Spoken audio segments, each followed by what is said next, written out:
Hey up guys, Davey H here, and today I want to make you feel my love. The song To Make You Feel My Love was written by Bob Dylan for his 1997 album Time Out of Mind. There have been so many covers of this song, but one of the most famous versions is by Adele, which was released on her debut album called 19 back in 2008. Let's have a listen. Let's start with the Adele version.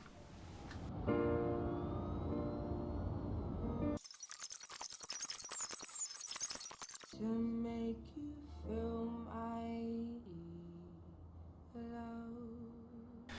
That is just such a great tune. The arrangement is just so sparse. There's not much going on. There is literally just a piano, her voice, and some strings that come in partway through. I can't hear any pitch correction in that song. I mean, there might be, I don't know. The tone is fantastic. For me, it's the articulation. She really does sound like a blues singer to me. I'll be very interested to see how that compares to Bob Dylan's version.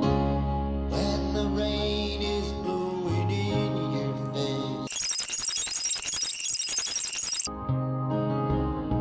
Honestly, I actually really liked Dylan's voice in that. I thought it was fantastic. But I'm genuinely really surprised at how similar the chord progressions are. But they are in different keys, and both of the keys that these songs are played in lend themselves to be played with a capo on the first fret. Now I'm going to refer to the chord shapes that I'm playing rather than what the chords actually are, because I don't want it to be too confusing if you just wanted to figure out what the chords are. So the Bob Dylan version, so the 1 chord then is going to the 5 chord, which is G major, playing the B as the bass, so that's a first inversion. So it's just a G major chord, but you're playing this note as the bass note rather than this note. Now what they do here now is they go to what we can call the flat 7 major chord, so that's a B flat.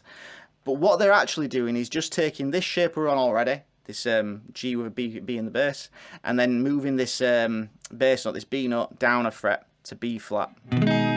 Everything else is muted apart from the fretted notes, so the first fret of the A string, and the B string 3rd fret and the E string 3rd fret. Everything else is muted. And essentially you could call this a B flat 6 chord, I suppose, but again it doesn't really matter. It's just getting that idea of this chromatic bass motion, which sounds awesome. Now this chord is then going to the 4 chord, which is F major.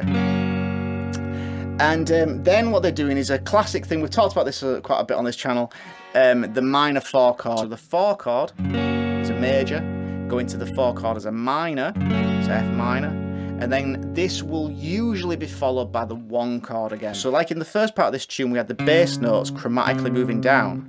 When we get to this F chord, we're now creating this movement in the middle of the chord. So on the G string, we've got this 2nd fret, then it's going to the minor chord, which changes to this fret, then when we go to the C major chord, you're getting this open G, so you're getting this sound of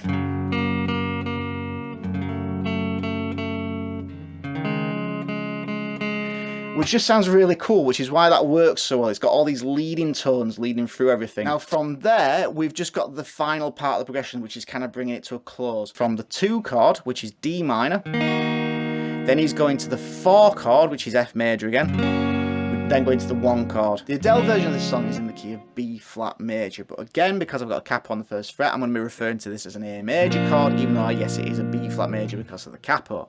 So it's a 1 chord, which is A major shape. I'm going to do this here so you can kind of see what I'm going to be doing with this. So it's an A major chord, then we're going to the 5 chord, just like the Bob Dylan version, and in the same way, they're putting the 3rd of that chord in the bass, which is G sharp in this case. But we're getting this idea of this bass move. Really cool chord voice in this. So if you haven't played this before, it's 2nd fret of the D string, with the 1st finger. The 3rd finger goes on the 4th fret of the G string, and the little finger goes on the 5th fret of the B string, and then you've got the 2nd finger free to play the 4th fret of the E string. Really cool way of playing a 1st inversion major chord. So we've got the A major. Really cool sound. They're then going to this G major thing, which is a flat 7 major chord, so just a G major chord,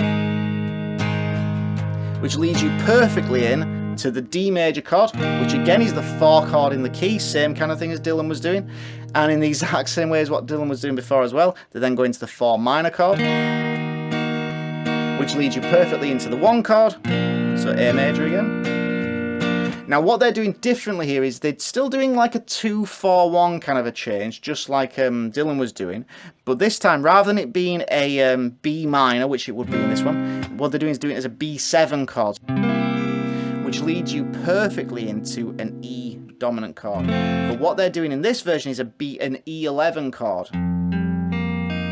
which sounds really cool, leads you perfectly into the A major chord. I thought it was an arrangement done by Adele's people who arranged it in this way. I didn't really realise that it was the same as the Bob Dylan one. They've basically just directly taken it, but just put in a key that suits Adele. Now, it's a really common opinion that Bob Dylan writes amazing songs, but isn't a very good singer. But I think he sings this song amazingly. Now, I don't actually listen to Bob Dylan much, so I had kind of this perception of what I thought the song was going to sound like, and I thought it was genuinely just going to be like a G to a D to a C chord over and over again with him singing these words over the top. Now, I don't know how correct this is, but I have looked up that Bob Dylan did actually write and play the piano on that song. It is one of my favourites of all time, and I'd never would have guessed that that was written by Bob Dylan. And this has shown me that I should really listen to some more Bob Dylan. His voice isn't really my cup of tea, to be brutally honest, but it does sound good. I don't know why I thought it was going to sound really bad. You know, I've heard so many people's opinions over the years that Bob Dylan's a terrible singer that I just assumed it was going to sound terrible, but it really doesn't. It sounds fantastic. But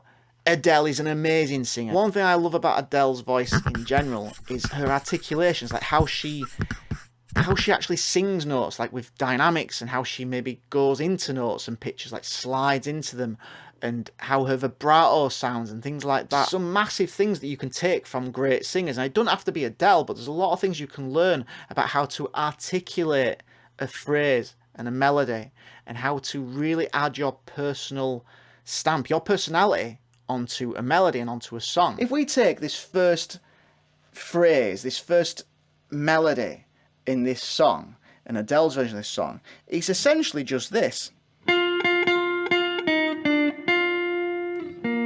Now, I'm not going to be able to play it exactly as she sings it, because she's got her own personality, and that's the point, is you find your own personality with how you articulate things.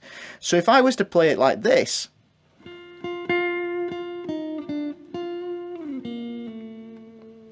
that has a totally different flavour. I was playing with different dynamics. Certain notes were louder than others. This note had quite a quick vibrato to it, and then when I went back to that note, I also had the same exact quick vibrato. Then there was a slide to get to this note, and a slide to get to that note, and it just sounded different. It sounded like it had more feel to it, because I was articulating it in a totally different way. So overall, I love both versions of this song, because it's just such a great song. I will say that I still lean more towards the Adele's version, but both versions of this song are fantastic. I should listen to some more Bob Dylan. As always, these are just my opinions. You're entitled to your opinions as well. Leave them in the comment section below. Let me know which is your favourite. Let me know what songs you want to see me cover in this series. And please like the video, subscribe to the channel, and I'll see you next time, guys.